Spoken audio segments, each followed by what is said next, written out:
You're live! Hello! Hi, everyone. Okay. I would love to hear, and so would our viewers, about cinema's first nasty women. Well, we'd be delighted to tell you all about it. So Cinema's First Nasty Women, this is one of our project stars, Miss Leontine, a French comedienne. Cinema's First Nasty Women is a 4-disc DVD Blu-ray set with 99 films, slapstick comedies, queer, cross-dressing adventures, 14 and a half hours of feminist silent cinema, coming out with Kino Lorber on December 20th. Yeah, we've been working for years gathering all kinds of films in the archives that aren't commercially available and commissioning brand new scores from more than 43 different composers, mostly women and Black, Indigenous, and people of color. And we also have a 116-page booklet with essays about the films, with details about each individual film. And on the set itself, we have audio commentaries, video introductions, and just so many great moments of feminist comedy. Excellent. And now, what brought about the idea to make this incredible compilation? Yeah, where do we begin? We launched this program with 5 screenings at the Pordenone Giornate del Cinema Muto in 2017. Including a program devoted to Leontine's films. If you like Charlie Chaplin, you'll love Leontine. And we have all of the films from her series that was made in France in 1910 to 1912 on our set. So just brace yourselves for Leontine. And Maggie and I started this research when we were PhD students, and I wrote my dissertation about cross-dressed women in American cinema, silent cinema specifically, and early sound cinema. And I found more than 500 films featuring cross-dressed women in American silent cinema, and first book on it. And then when the opportunity came to put a small selection, but a small but excellent selection on DVD so that the public, so that students, teachers, researchers can have access to it, I jumped at the opportunity. And Maggie's been researching women comedians for just as long. Yeah, since grad school, if not much longer. We've all heard of Charlie Chaplin. We've all heard of Buster Keaton, and they're great. But what about Mabel Normand? Maybe. What about Sarah Duhamel and Little Chrysia and Bertha Augustus and Faye Tidger? And you have to watch the set because so many of these films weren't previously available. Laura and I had to travel far and wide to archives to watch these films on little flatbeds, and now they're coming to a Blu-ray player near you, and we're convinced that you're going to enjoy them. So how long did it take you to compile, and which archives did you visit? A number of these archives we visited prior to our research, but the third co-curator of the project, Elif Rongan Kainachi, who's at this festival, not in the frame right now, but Elif says hi. She's the silent film archivist at the Film Museum, which has a large international collection of early cinema, including a lot of comedies and the Jean Desmet collection. And that's in Amsterdam in the Netherlands. Yes, in Amsterdam, the Netherlands, and over 40 of the 99 films in the set come from the Eye. Yeah, so other major archives, the Library of Congress in the United States was a huge contributor, and also a place where I did a lot of my research on my dissertation. But we actually have gotten films from the collection from, I think, 13 different archives. 13 archives and libraries, the British Film Institute, the Fondation Jérôme Seydoux-Pathé in Paris, where we got a lot of the French slapstick comedies and Leontine films. The Swedish Film Institute, the Norwegian National Library. MoMA in New York, the George Eastman House. Yeah, Library and Archives Canada, and Sergeburg. Black Hawk. Yeah. We've traveled to the ends of the earth to find you only the very nastiest women in the archive. Princeton, right? Princeton. Yeah. Princeton, Harvard, one of the Pathé baby films, 9.5 millimeter. How were you able to put this together? It's all the wine we've been drinking this week. Sorry. How were you able to put it together? I mean, it's a huge project. It required a lot of financial outlay. So how were you supported during this whole time? Well, a massive $200,000 Canadian dollar grant from the Social Sciences and Humanities Research Council in Canada, because Laura teaches at Carleton University in Ottawa. And unlike the US, Canada has significant federal funding for the arts and humanities. Yeah. So SSHRC is our sugar daddy, but there are also like hundreds and hundreds of people collaborating on the project. If you go to the Women Film Pioneers Project website, you can see our webpage, and we have project credits, and you can just see everyone who's contributed. And also, our first step was connecting with Brett Wood at Kino Lorber, who's done similar projects like African American film pioneers and first women filmmakers. And so we talked to Brett, and we're like, we want to do a DVD set just like you've done in the past.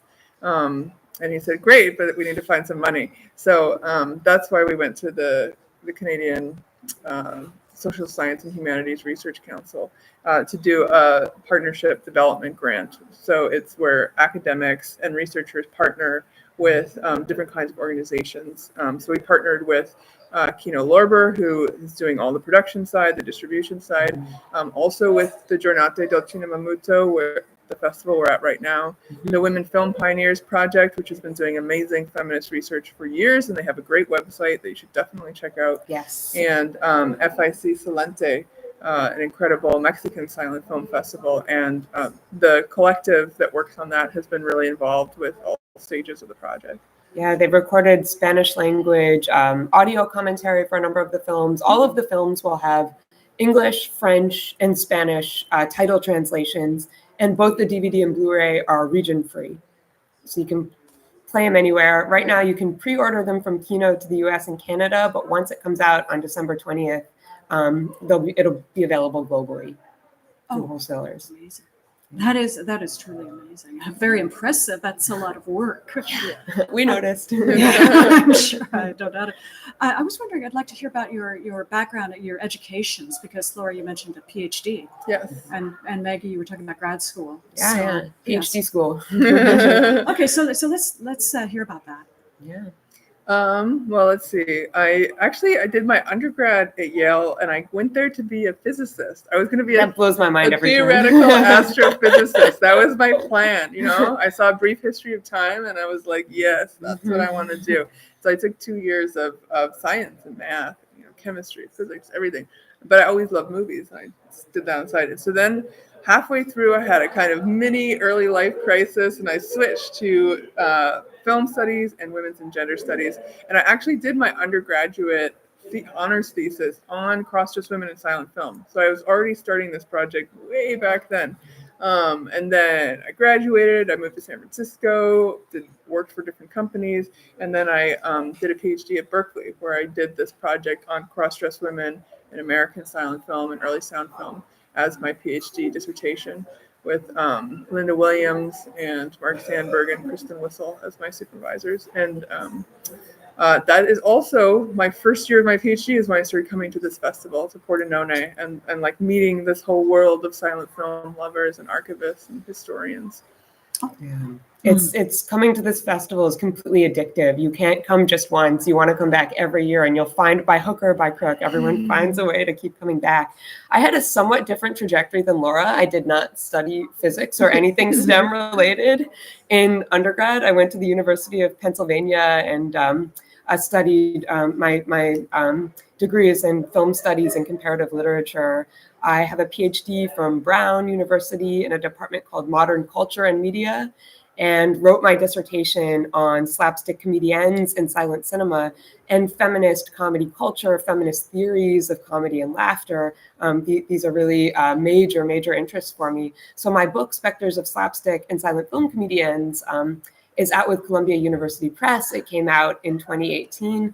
But like Laura, I started coming to this festival in grad school, but I met Laura, not at Pordenone, at the Bologna Ritrovato in 2010, when the Women in the Silent Films conference was there. And the only reason we met is because I messed up my hotel reservation, and her roommate couldn't make it at the last minute. So just kismet. Like through kismet, we were paired together. And I guess we could say the rest is history. You were the one who told me to come to San Francisco Silent Film Festival in Pordenone, and then that's true. Just let nature take its course. It was meant to be. It was meant to be. Serendipitous. Yeah. Yeah, just like our nasty women. Yeah. Do you have any? I realize this is very early to be asking this, but I'm going to ask it anyway. Do you have any future plans for future collections, film collections to be put on DVD and Blu-ray?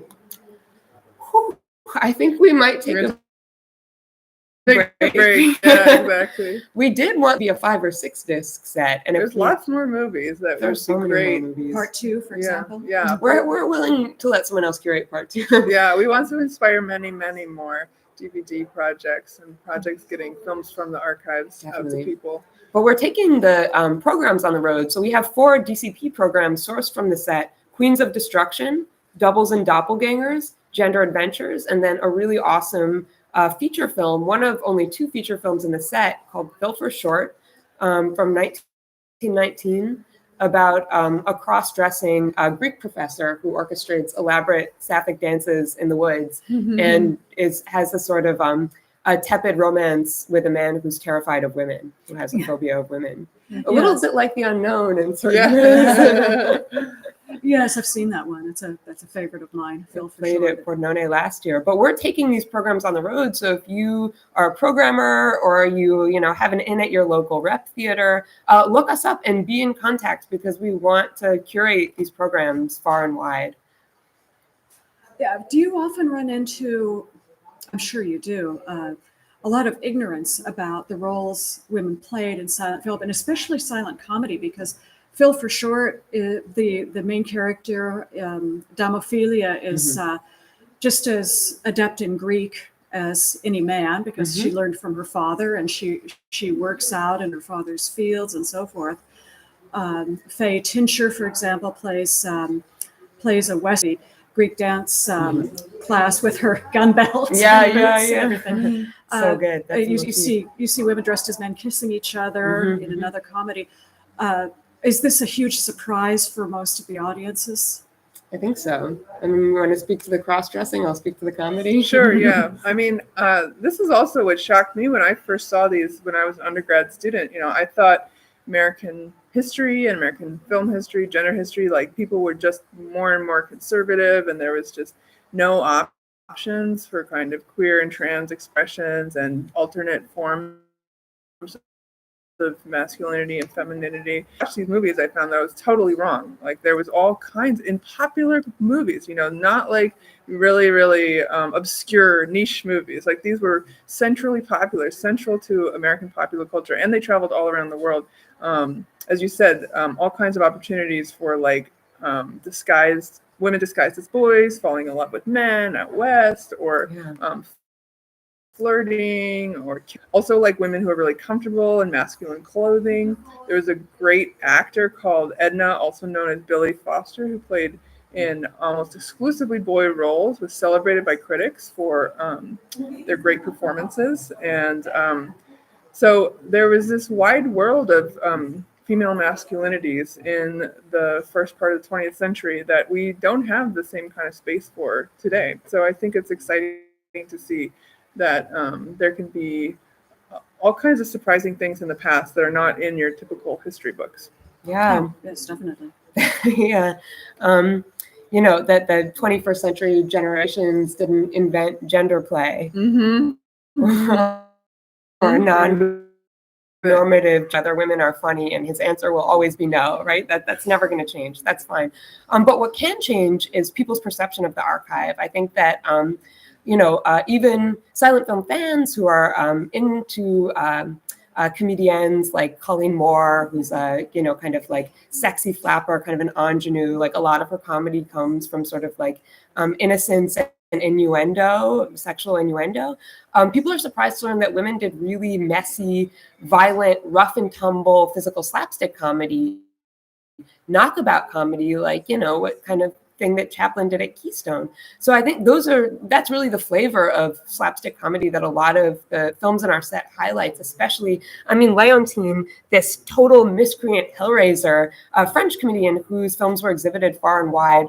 Like every episode of her series starts with some minor conflict, like, ooh, parents, get me some helium balloons. And then it just ends in total destruction. In this film, Leontine Sanbol, she acquires too many helium balloons and then just floats up into the sky and goes cruising over the city of Nice. In another film, floods her house so she can sail her toy boat indoors. So there is a kind of latent feminist politics and often quite overt feminist politics behind women's comedic performances in these films. Like kitchen maids go on strike in streets. Women defy their kind of domestic roles of endless housework, childbirth and parenting. And comedy provides them that outlet to take up space in the public sphere and, participate in building a different kind of world.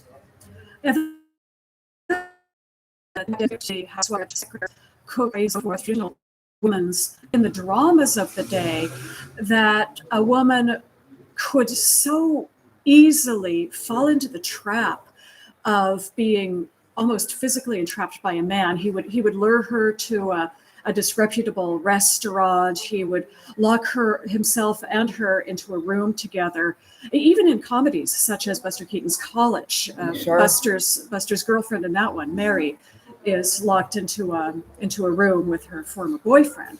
So you have this interesting mix in drama, subjected, being forced into certain roles, but then in comedy, they're breaking out of them. Totally.